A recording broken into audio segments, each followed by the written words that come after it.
Hari ini, gagasan hidup di luar angkasa bukanlah fiksi belaka. Semakin banyak orang kini terbang ke orbit. Meluncurkan roket juga menjadi lebih terjangkau. Stasiun luar angkasa pun dibangun makin andal. Sekarang ini, orang tinggal bergantian di sana. Namun, ada indikasi kuat akan munculnya kawasan nyata. Bahkan, seluruh distrik mungkin saja akan terbentuk. Orang-orang akan datang ke sana, bekerja, lalu kembali lagi. Ini seperti sebuah perjalanan dinas biasa. Ini adalah awal dari sebuah era baru.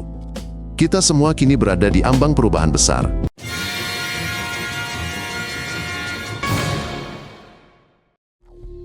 Kota antariksa bukan menara atau jalanan, tapi modul yang terhubung oleh lorong.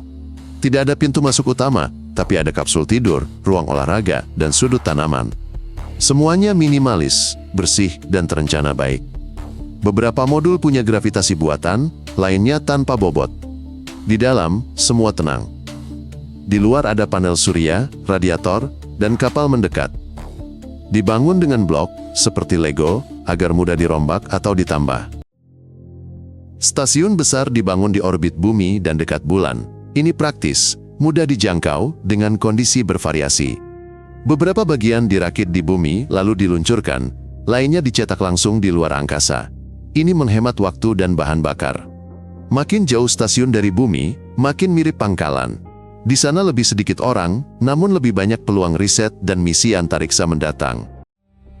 Cahaya berasal dari panel surya besar yang menangkap energi. Udara bersirkulasi tertutup, udara dibersihkan, diperbarui, dan oksigen diambil dari air.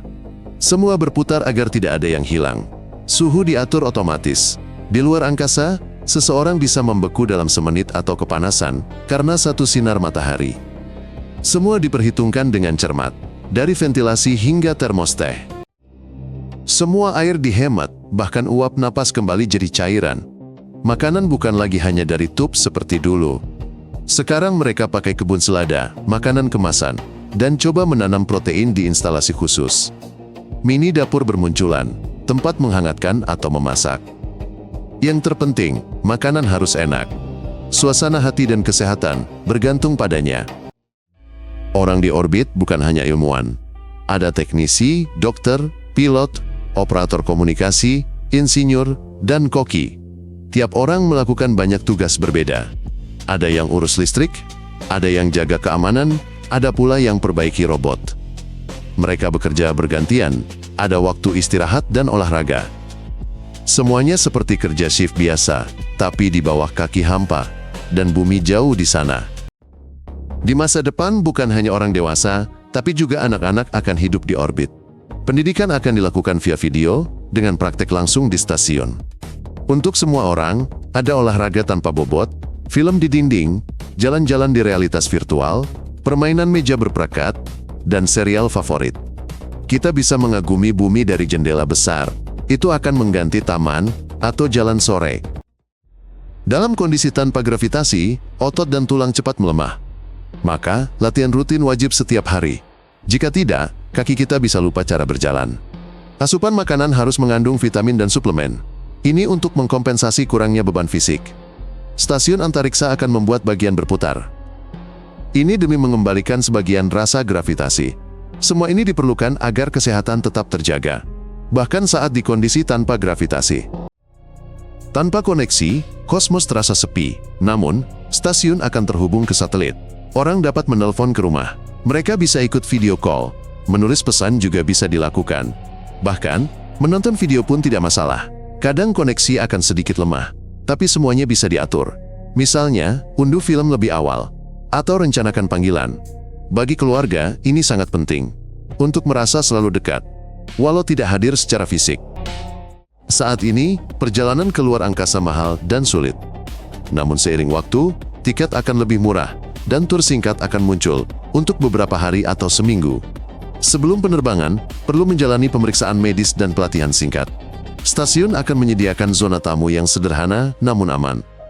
Pariwisata akan memberi uang ke stasiun, tapi ini akan diawasi ketat agar tidak mengganggu pekerjaan atau membebani sistem. Di antariksa, semuanya ketat. Ada aturan tentang siapa bertanggung jawab, cara menyelesaikan sengketa, dan apa yang harus dilakukan jika ada pelanggaran. Ini bukan kesewenang-wenangan, melainkan keamanan. Akan ada dewan khusus, pertemuan umum, dan instruksi yang jelas. Semua konflik diselesaikan dengan cepat dan adil. Kesalahan bisa berakibat fatal. Di sana tidak ada polisi, hanya kamu dan timmu. Kebakaran, kebocoran udara, atau kerusakan bisa saja terjadi. Maka, di stasiun semuanya digandakan, pompa, masker, dan pintu darurat cadangan. Setiap orang berlatih cara bertindak saat ada keadaan darurat. Bahkan bau aneh adalah sebuah sinyal. Dalam kondisi ekstrim, bisa berlindung di ruang khusus atau kembali ke bumi. Yang terpenting adalah tetap tenang dan siap menghadapi situasi apapun. Di luar angkasa, bahan yang tak bisa dibuat di bumi dapat diciptakan. Contohnya, kristal ultra murni atau lapisan logam yang sangat rata. Di orbit, mudah merakit struktur besar seperti satelit, antena, dan panel surya. Ini menghemat berat, ruang, dan biaya. Industri ini tidak akan menggantikan produksi di bumi, tapi membuka bidang baru yang belum pernah ada. Pekerjaan di luar angkasa memang dibayar tinggi, tetapi tidak semua sama. Mereka yang bertanggung jawab atas keamanan atau manajemen tentu menerima lebih banyak. Staf layanan mendapat gaji yang stabil, para peneliti mengandalkan hibah. Agar tidak ada rasa iri, tunjangan khusus untuk shift malam, dan tugas sulit akan diberikan. Bahkan, cuti berbayar di bumi juga tersedia setelah bertugas panjang di atas sana. Banyak puing di angkasa, terbang dengan kecepatan tinggi. Bahkan serpihan kecil bisa merusak stasiun. Maka semua dipantau, dan stasiun bisa menghindar. Satelit tua dikeluarkan dari orbit. Di dalam, semua bersih dan rapi, tidak ada yang berlebihan, setiap baut pada tempatnya. Radiasi juga masalah, dinding sering pakai air atau bahan khusus. Pekerjaan diatur berdasarkan cuaca antariksa. Di stasiun ini, kita bisa mempelajari bagaimana makhluk hidup berperilaku tanpa gravitasi, bagaimana cairan mengalir, dan bagaimana kristal tumbuh. Di sana, tidak ada atas atau bawah yang biasa. Ini membuka ide-ide baru. Semua yang dipelajari kemudian membantu di bumi, dalam kedokteran, konstruksi, dan energi. Selain itu, di sana bisa dilakukan eksperimen jangka panjang yang tidak mungkin dilakukan di bumi. Orang-orang di stasiun tidak hanya bekerja. Ada ruang untuk olahraga, permainan VR, kompetisi drone, pemutaran film, dan bahkan pesta dengan proyeksi di dinding. Istirahat di sini bukan sekadar hiburan semata, melainkan bagian penting dalam kehidupan. Ini mengurangi stres, memperkuat tim, dan juga membantu agar tidak gila di ruang terbatas. Kegembiraan sejati itu juga teknik bertahan hidup penting. Senjata terbuka tidak akan ada di stasiun. Namun, perlindungan dari peretas, saluran komunikasi cadangan, dan rencana darurat ancaman adalah wajib. Fungsi militer akan ada di zona terpisah, tanpa mengganggu kehidupan normal. Ini bukan tentang perang, melainkan agar stasiun siap menghadapi segalanya, bahkan hal yang saat ini terasa fantastis. Agar manusia jadi jutaan, bukan ribuan, perlu penerbangan murah, bahan lokal, dan robot perakit tanpa henti. Perumahan akan standar, semua beroperasi dalam siklus tertutup, air, udara, makanan. Stasiun akan menjadi kota-kota utuh. Ini bukan fantasi, tapi masalah waktu. Semua mengarah ke sana. Orbit bukanlah akhir, melainkan awal. Di sini, kapal akan dirakit untuk perjalanan selanjutnya. Tujuannya, bulan, Mars, bahkan di luar tata surya. Dari sinilah, ekspedisi keluar angkasa akan berangkat. Stasiun akan jadi basis transit. Awak akan berlatih di sini. Mereka akan melangkah ke tempat yang belum terjamah. Bahkan saat semuanya indah dan nyaman, ruang tertutup tetap menekan. Maka, percakapan, kumpul-kumpul malam, panggilan video dengan orang terdekat, pencahayaan hangat, dan ritme akrab jadi penting. Tim dipilih bukan hanya berdasarkan keterampilan, tapi juga karakter. Sebab, tugas utama adalah tetap menjadi manusia, meskipun jauh dari semua orang. Mengapa hidup di luar angkasa?